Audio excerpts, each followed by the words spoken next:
যারা খ্রিস্টান মারা যায় তাদেরও প্রতিপত্তি এত কিছুই থাকবে না ভাই দিন শেষে। এ যাবৎ কত খবর করছো? আমি কথা গেছে। হাই দাও, সবাই হাই দাও, হাই দাও। গুড মর্নিং সবাই, কি অবস্থা সবার? আশা করি সবাই ভালো আছেন। নতুন একটা ভিডিওতে আপনারা স্বাগতম।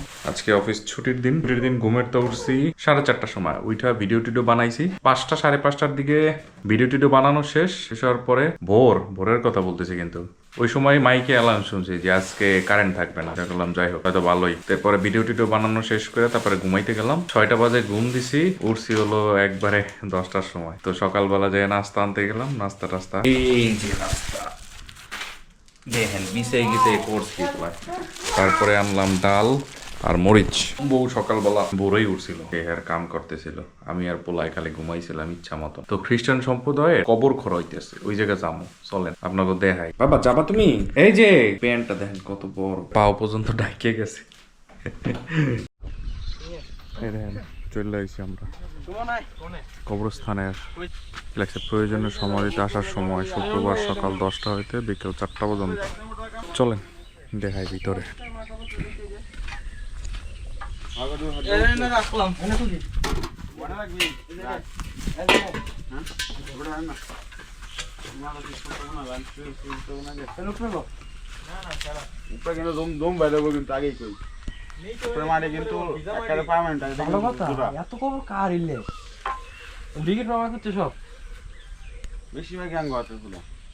আমার মনে 5টা খুঁটা মনে এনে একটা উপরে তিনটে উপরে প্রথম উইকেট মারতে খবরের দুইটাই দেখি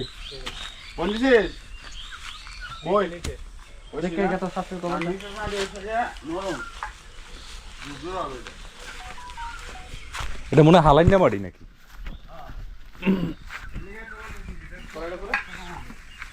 দেখছেন জায়গাটা কত সুন্দর। ওইদিকে হলো সব ওই যে ক্যান্টনমেন্টের জায়গা, বুঝছেন, ওই দিক সাইডটা। এদিকে আগে মনে করেন যে ধান টান হইতো, এখন আর ধান টান কেউ করে না। এদিকে ধান টান হইতো না, দেখো ওই পাশটা আর্মি জায়গা, ওই যে ওই সাইড দিয়ে। দেখছেন জায়গাটা দেখেন, কিন্তু ওই জায়গা মানুষ শুয়ে থাকে। এ তো রোদ্দুর পরে যাইবে তোমার গায়ে সব সময় ম্যা। দেখছেন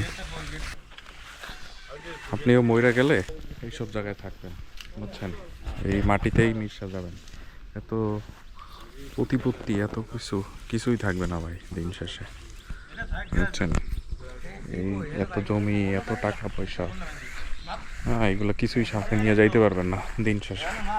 এই মাটিতেই মিশাই দিবে আপনারা।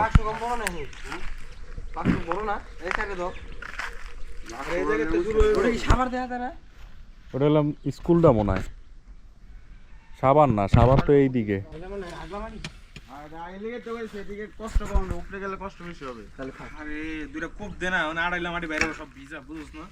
সব জায়গায় উপরে যা নিচে যাও।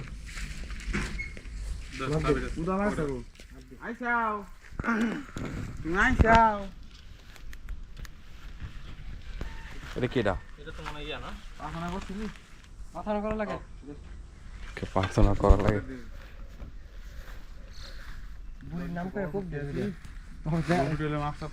আমি শুরু করো।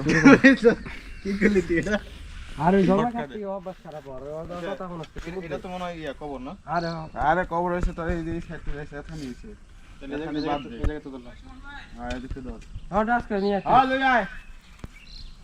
বাস লাগবে। চেয়ার বাই করিস না, চেয়ার তো তালা মেরা তো। চেয়ার লাইন না বাইরে। ভাই লয় তুই যা। বেরা। না, চেয়ার কেন? ববি কই তুই? দিলাম। দে গপ দে।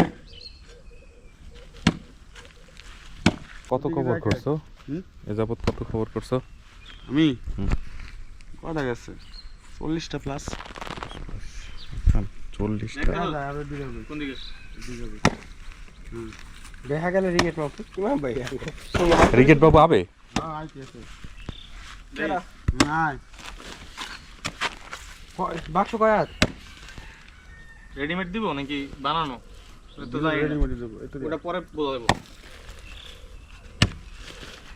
হইছে রোদ দূর তাম্বু না টাইলে তো পুরো মরে যাবি ওরা। দেখছেন এই জায়গায় লজ্জাপতি গাছ আছে, দেখছেন কেউ? আল্লাহর কি ক্ষুদ্র না, দেখেন টাচ করলে বুঝে যায় কি একটা জিনিস তৈরি করছে।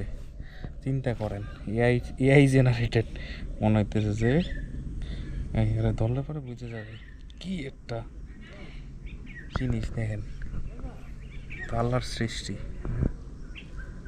সৃষ্টিকর্তা কত মহান, চিন্তা করেন। দারুণ। চলেন, এই আমাদের একটা দাদা আসছেন অফিসেরই কলিগ, আর এই জায়গা মাটি করতেছে।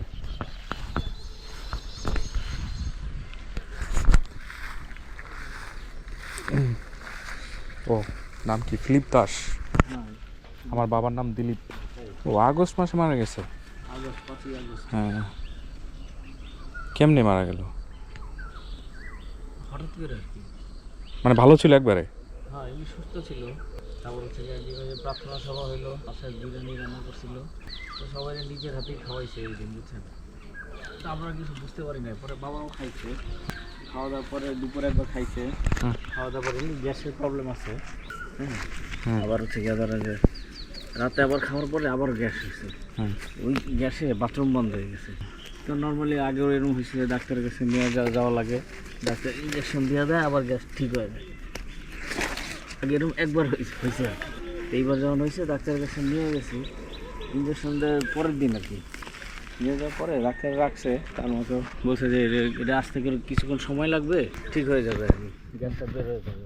তার গ্যাস বাইরে হয় না, অনেকক্ষণ হয়ে গেছে। ডাক্তার বলছে ওনার মনে হয় মেডিকেলে একটু ভর্তি করতে হবে, গ্যাসটা বের হইতেছে না, আর একটু পাওয়ার কিছু দিতেও লাগবে। আচ্ছা, পরে নিয়ে গেছি মেডিকেলে রাখছি, তারা দেখছে যে এই ট্রিটমেন্ট দেওয়া হয়েছে, ঠিক আছে এটা চলতে থাকুক। ওই চলতে থাকুক এটা রাখছে।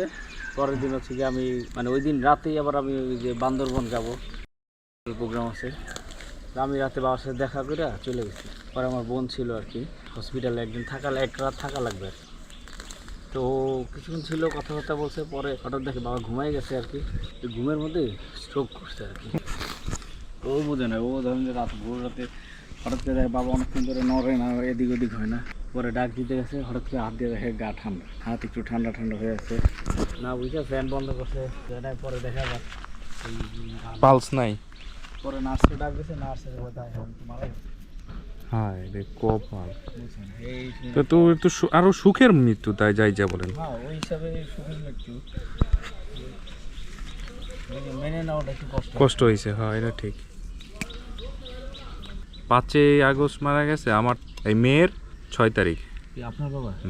আপনার বাবা গত বছর 1 বছর হলো, এই যে আমি যেদিন জয়েন করছি পরের দিন। ও 1 বছর হয়েছে। তাহলে ঈশ্বর ধন্যবাদ দিয়ে আসলে হসপিটাল পর্যন্ত নিতে পারছি। হ্যাঁ তারপর হয়েছে যা হয়েছে, ধরেন যে ঈশ্বর আসলে যেভাবে চাইছে, এটাই। ওই যে বাসায় হসপিটাল যদি না নিতে পারতাম তাহলে একটা তাহলে আফসোস থাকতো, যে নিতে পারলাম না। পরিশ্রমের ফলে কিছুদিন ওদেরকে এই পর্যন্ত নিয়ে এসেছে, তোমার ধন্যবাদ দিই। আমি বিশ্বাস করি যে বাবা তোমার কাছে ভালো আছে, এবং আগামী দিনগুলোতে যখন আমরা এগিয়ে যাব, প্রতিটি কাজে যেন আমরা বাবাকে স্মরণ করতে পারি, এবং বাবার যেই কাজগুলো যেখানে যেখানে ভালো যে কাজগুলো রয়েছে তা যেন আমরা ফলো করে সামনে দিয়ে যেতে পারি, এবং আমাদের দেখেন ফুলটা কত সুন্দর হয়েছে। সেটাতে পেঁচাই ধরছে, দেখেন কিসে শালার পোশালা। তুই আরে পেঁচাই ধরছো কাই? স্যামরাটায় জাগ দিয়ে আছে, পেঁচাই ধরছো কা? আরে সুন্দর ফুল একটা, দেখছেন কি সুন্দর লাগতেছে রে। সারাই দি। ও বাবা, তুই দেখছ তোর কেউ যত্ন নেয় না। আয় এগুলাই তোরে আটকাই ধরবে। থাক, এগুলোতেই থাক, তুই পরিষ্কার থাক। আরে সরি রে, থাক না লাগান এমনি দাদা। না দাদা, নাম জানলে একটু কমেন্টস করে যাবেন তো। এই কাম নেই করতে হে। জায়গাটা আসলে অনেক সুন্দর, বুঝছেন। দিন শেষে মরে গেলে এরকম জায়গায় আসতে হবে। ভাইয়াকে দেখা যাচ্ছে। এই রত্নবাবু, এ আবার বাড়াইছো? আরে স্বামী স্ত্রী মরছে। যারা খ্রিস্টান মারা যায় তাদেরও ওই 3.5 হাত কবর করে তারপরে মাটি দেয়। তাদের আর কি কফিনে করে মাটি দেয়। আপনারা যেমন বাঁশ ঢালাই করে দেন, এটা কফিনে করে।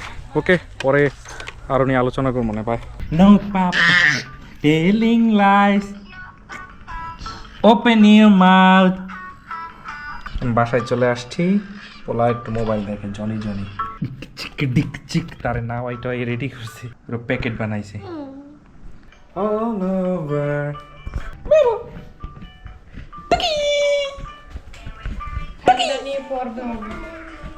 বোকা। আমার সাথে যে দাদাটার দেখলেন উনি আমার অফিস কলিগ, নতুন অফিসের, ভালো, খুব ভালো মানুষ। ওনার বাসায় দিয়া তারপর এসে বললাম, বাজে প্রায় 1টার কাছাকাছি। গোসল করব। আর এইভাবেই আসলে খ্রিস্টানদের মাটি দেওয়া হয়, 3.5 হাত মাটি করে তারপরে আর কি বক্স সহ, বক্সটা ঢেকে তারপরে আর কি মাটি দেয়, বুঝছেন? এই হচ্ছে প্রসেসিং। খ্রিস্টানদের এইভাবেই করে। আর তাদের কবরস্থান আছে, ওইখানেই মাটি দেয়। যখন মাটি দেয় এর আগে প্রার্থনা বা দোয়া যেটারে বলে, এটা পরে পরিবার সহ সবাই মিলে।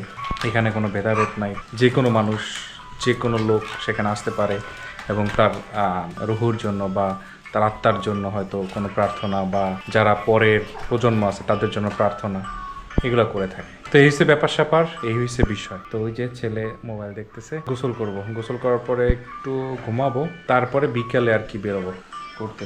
বাবা মতো দিস, দাও দাও, আমি খুলে দেই, প্যান্ট খুলে দেই, এদিকে আসো। আর কি রান্না করছে দেখাই আপনাদের। দাঁড়িয়ে দিই, প্যান্টটাকে খুলে দিই। দাঁড়াও, আপনার যদি শিশু এইসব ডিউটি করতে হয়, এই যে প্যান্ট ট্যান্ট পরানো, এগুলো জানতে হবে, শিখে যাবেন সব কিছু। বিয়েও তো একবার করবেন, নাস্তা তো সবই শিখতে যাবেন, কোনো কিছু আসলে অজানা হবে। ও আরেকটা মজার বিষয়, যখন ভাইয়াটার রাইখে আসতে গেছি, মানে আমার অফিস কলিগ, আসার সময় আমার একটা সাবস্ক্রাইবারও পাইছি, তাই ভাই আপনার ভিডিও দেখি, ভালো লাগে ভাই। এইসব কথা যখন অ্যাপ্রিসিয়েশন শুনি আসলে ভালো লাগে। তখন মনে হয় যে না, ভিডিওটা বানাইয়া সার্থক। দিন শেষে ভাই মরে যাব, ঠিক আছে, এই জিনিসগুলোই থেকে যাবে, স্মৃতিগুলাই থেকে যাবে, ঠিক আছে, যে এই মানুষটা এগুলো করছে। এইটার কারণেই ভিডিওগুলো বানানো। আর মানুষের দেখানোর কোনো কিছু না যে আমি এই করে ফেললাম, সেই করে ফেললাম, এগুলো কোনো কিছু না। দিন শেষে আমার স্মৃতিগুলোই রয়ে যাবে, আমার কথাগুলোই রয়ে যাবে। যেহেতু ভার্চুয়াল জগৎ আছে এখন, এখানেই থাকবে, মানুষজন হয়তো দেখবে। কেউ হয়তো 10 বছর পরেও দেখতেছেন আমার ভিডিও, কেউ হয়তো 15 বছর পরেও আমার ভিডিও দেখতেছেন। তো এটাই সার্থকতা। আজকে হলো 26 সাল চলতেছে, আপনি হয়তো এখন এই ভিডিওটা 40 সালে যেয়েও দেখতে পারেন বা 30 সালে যেয়েও দেখতে পারেন, ঠিক আছে? এই যে আমার কথাগুলো রয়ে গেছে, আমি সেই কত আগে কথা বলছি, এখনো দেখতেছে না। এই টাইমে আমি এগুলো করতাম বা এগুলো করছি, তো এই কারণে ভিডিওগুলো বানানো। চলেন দেখি কি কি রান্না করছে, এগুলো দেখাই আপনাদের। এই যে রুই মাছ দিয়া, কুমড়া দিয়া, আলু দিয়ে রান্না করছে। কেমন আছে একটু কমেন্টস করে জানাই যাই তো। তারপরে উস্তা ভাজি, আলু দিয়া উস্তা ভাজি, দারুণ। ও সকালবেলা একটা জিনিস করছে, দেখাই আপনাদের। এই যে পিঠা আচ্ছা, আর এটা কি, এটা হলো লাউ, মেবি লাউ করছে। ওকে, আমি গোসলে যাবো। লেখাপড়ি করছে? কতটুকু করছে? বসো বাবা, বসবো না? ওরে বাবা, এখনো ঘুমাবে? এই 2টা দিয়ে ঘুমাইছোস, 2টা দিয়ে ঘুমাইছোস একা 5:30 পর্যন্ত, এখনো ঘুম আছে তোর? হ্যাঁ কোনটা খাবো? বাবা কোনটা খাবে? দাও, আমার একটা দাও। এখান থেকে দাও, এখান থেকে দাও। মারে দাও, এখান থেকে দাও। দাও, আমি খাবো। তোমার খাওয়াই দেবে না? হাত দিয়ে খাইতে হয়, হাত দিয়ে খাও। দইটা খাও। না, আমি পারবো না। দইটা খাও। তুই খাবি না? আমি খাই, আমি খাই। কি কয়, খাবে না সে?